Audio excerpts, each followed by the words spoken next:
دیکھیے، یہ جو اصولی بحث تھی نا، اصولاً ایک آدمی کرامت کو مانتا ہے اور نہیں مانتا، وہ تھی۔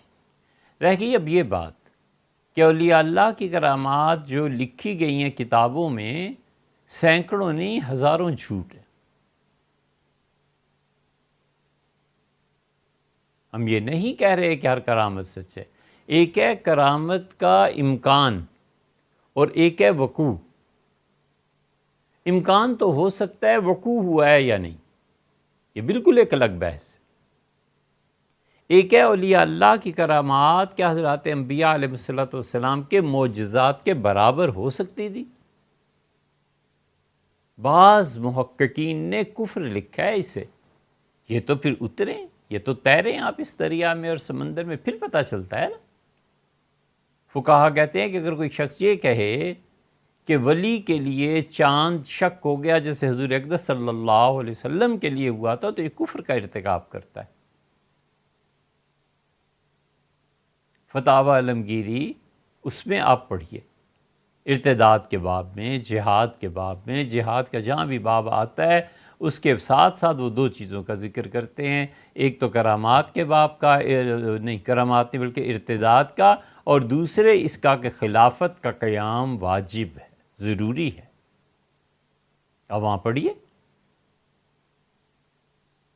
اور جو عالمگیری کے تشریحات لکھی گئی ہیں اس میں بھی وہ یہی کہتے ہیں کہ حضرات انبیاء علیہ السلام کے معجزات، ان کو اولیاء اللہ کی کرامات بنانا بہت سی ایسی ہیں جو کفر ہے۔ بالکل اس باب میں نہیں جانا چاہیے۔ ایک بات اسی میں ضمنی طور پہ مباحث ہیں کہ اولیاء اللہ کی کرامات کیا ہیں، اس میں کوئی شبہ نہیں ہے۔ آپ سینکڑوں کہتے ہوں گے، ہم کہتے ہیں ہزاروں ایسے قصے اور جھوٹ ہے۔ شیخ عبدالقادر جیلانی رحمۃ اللہ نے کبھی کوئی ایسی نماز نہیں پڑھائی۔ شیخ جمال الدین رحمۃ اللہ ملتان میں تھے، کبھی ہوا ہی نہیں یہ واقعہ کہ دائیں طرف سلام پھیرا اور بائیں طرف، کچھ بھی نہیں۔ اس لیے اصولی طور پر اہل سنہ کہتے ہیں ایک ہے امکان، ایک ہے وقوع۔ کوئی خاتون اب یہ دعویٰ کرے کہ بغیر ظاہری اسباب کے یہ بچہ ہے اور اس کی پیدائش ہوئی ہے، تو یہ اس کے لیے کفر گنا جا سکتا ہے بعض فقہا کے نزدیک۔ وجہ اس کی یہ ہے کہ وہ اتنی بڑی چیز ہے کہ ایسی چیزوں پہ ایمان لایا بھی، ایمان کیا، ایسی چیزوں کو مانا بھی نہیں جا سکتا، اگرچہ کسی اور طریقے سے شامی نے اس کو لکھا ہے، وہ بھی ہمارے علم میں۔ اور ایک یہ ہے کہ اس کرامت کا جس کا تم دعویٰ کرتے ہو وقوع ہوئی ہو گئی ہو، نہیں ہوئی۔ بہت سی چیزیں نہیں ہوئیں، اس میں آپ سچ کہتے ہیں۔ اس امت میں جاہلوں نے ایسی کتابیں لکھی ہیں، ہر زمانے میں جہالت رہی ہے، ہم بھی نہیں مانتے۔ ہم کہتے ہیں نقل کرنے والا کون ہے، لکھنے والا کون ہے، اس کے شواہد کیا ہیں۔ جمعے کی ایک سوال جواب میں اللہ تعالیٰ سلامت رکھے ہمارے حضرت مولانا عثمانی صاحب متضل ہوں، جن کے علم میں، جن کے تقویٰ میں، دیانتداری میں کیا شبہ ہو سکتا ہے۔ اللہ تعالیٰ نے اس دور میں جو علم اور جو تقویٰ انہیں نصیب فرمایا ہے، کئی خال خال اولیاء کرام میں بھی کسی کو نصیب ہوتا ہے۔ اللہ تعالیٰ ان کے علم میں برکت دے۔ حضرت نے ایک بات ارشاد فرمائی کہ حضور اقدس صلی اللہ علیہ وسلم کا قبر شریف سے ہاتھ برآمد ہوا۔ اس پہ جن کو بھی حضرت متظلم کے ساتھ اعتقاد ہے، انہوں نے ظاہر ہے ہمیں برا بھلا کہنا تھا، ہمیں کوئی حرج نہیں، بس ٹھیک ہے۔ انہوں نے کہا ہم نے ایک ہی بات رکھی کہ یہ امکان اور وقوع میں چلے جاؤ، امکان ہو سکتا ہے، ہم بھی مانتے ہیں، لیکن واقعہ ہوا نہیں ہے۔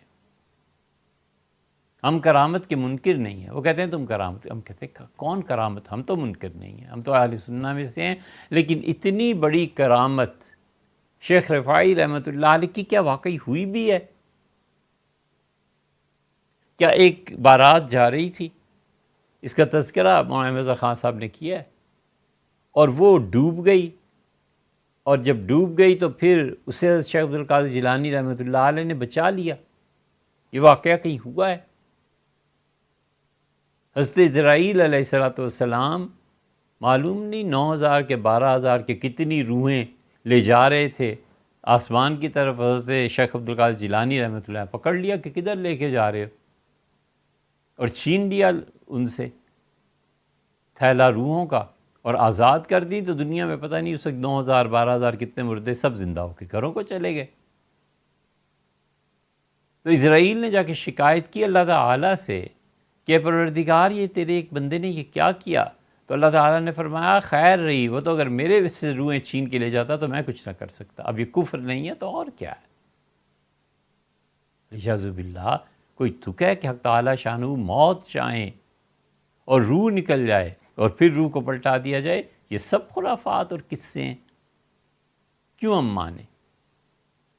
کرامت کو ماننے کے لیے یہ ضروری ہے کہ اس کا وقوع نقل کرنے والے ثقہ لوگ ہوں.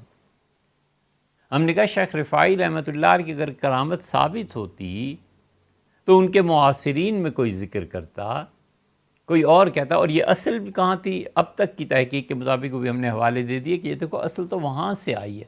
اب اس علمی اختلاف پر برپا سیخ پا ہو جانا اور یہ کہ نہیں ضرور ہوئی ہے، تو آپ کے پاس ثبوت کیا ہے اس کا؟ جس چیز کا ثبوت ہے، صحابہ تابعین تبع تابعین گواہی دیتے ہیں، ہم اس کو کیوں نہیں مانیں؟ تابعین سارے کے سارے درست تو نہ تھے. یزید جس کے کفر پہ بحث رہی ہے، یہ فاسق و فاجر بھی نہیں تھا، یقیناً فاسق و فاجر تھا. اسی لیے حنفیہ میں پورا ایک گروہ اسے کافر کہتا ہے. اور اس کے دور میں مسجد نبوی میں نماز بند ہو گئی، اور ان دنوں حضرت سعید رحمۃ اللہ علیہ وہاں نماز بیٹھے رہتے تھے، نابینا ہو گئے تھے. تو ان سے پوچھا اتنے دنوں کے بعد کسی نے، جب بازار اور سب چیزیں کھلی، کہ حضرت نماز. تو انہوں نے کہا حضرت رسالت مآب صلی اللہ علیہ وسلم کی قبر مبارک سے میں اذان کی آواز سنتا تھا اور اس پہ میں نماز پڑھ لیتا تھا. اس واقعے کو بہت سے محققین نے انہی کے زمانے سے لکھا ہے. ہمیں کیا ضرورت ہے انکار کرنے کے؟ گرچہ بہت سے لوگ اس پہ بھی کہتے ہیں کہ نہیں ہوا، لیکن ہم کہتے ہیں کہ ادھر بھی ثقہ لوگ ہیں جنہوں نے اس چیز کو خود سعید رحمۃ اللہ سے سنا ہے. کیا ضرورت ہے آخر انکار کی؟ ہم کرامت مانتے ہیں. مسجد نبوی میں یہ واقعہ پیش آیا ہے کہ دست مبارک یوں ہوا ہو، اس کا وقوع ہوا ہے یا نہیں، بس اتنی بحث ہے. اس سے میرے بھائی جو لوگ انکار کرتے ہیں بہت سی کرامات کا، بہت مرتبہ وہ حق کی بات کرتے ہیں، لیکن نفس کرامت سے انکار نہیں کرنا چاہیے کہ کرامت ایک چیز ہے، واقع ہوئی ہے یا نہیں ہوئی یہ بعد کی بحث ہے. آپ کیا سمجھتے ہیں کہ قصص الانبیاء کوئی اچھی کتاب ہے؟ ہم تو کبھی بھی نہیں کہتے کہ اس کو پڑھو. شیخ فرید الدین عطار رحمۃ اللہ علیہ نے جو قصص الاولیاء لکھی ہے، یہ سارا سچ ہے، کچھ بھی نہیں. اور بسا اوقات کوئی چیز بیان کی جاتی ہے اس لیے کہ لوگوں کو سمجھایا جائے. وہ کرامت، اس قصے کو بیان کرنا جو صوفی بیان کر رہا ہے اس کا بھی مقصد نہیں ہوتا، وہ ایک تمثیل اور کہانی بیان کرتا ہے. روم رحمۃ اللہ علیہ سے کرتے ہیں، بہت سی چیزوں کو وہ کرامت کے رنگ میں پیش کرتے ہیں، لیکن وہاں ان کی بھی مقصد کرامت نہیں ہے اولیاء اللہ کی، بلکہ وہ بات کچھ اور سمجھا رہے ہوتے ہیں. آپ مثنوی نہ پڑھیے، چلیے بھی، یا آپ راجہ گدھ پڑھ لیجئے بانو قدسیہ کی.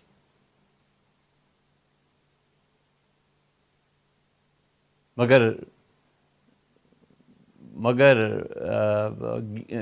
اگر وہ گرا نہ گزرے، خاطر عاطر پر یہ گرا نہ گزرے، تو نہ آپ قدیم پڑھیں، نہ آپ جدید پڑھیں، نہ آپ فارسی پڑھیں، نہ آپ عربی پڑھیں، نہ آپ اردو کو پڑھیں، نہ آپ اس پہ لٹریچر جو متعلقہ ہے اس بحث سے، جس بحث کو زیر بحث، جس موضوع کو زیر بحث لانا ہے، نہ آپ وہ پڑھیں.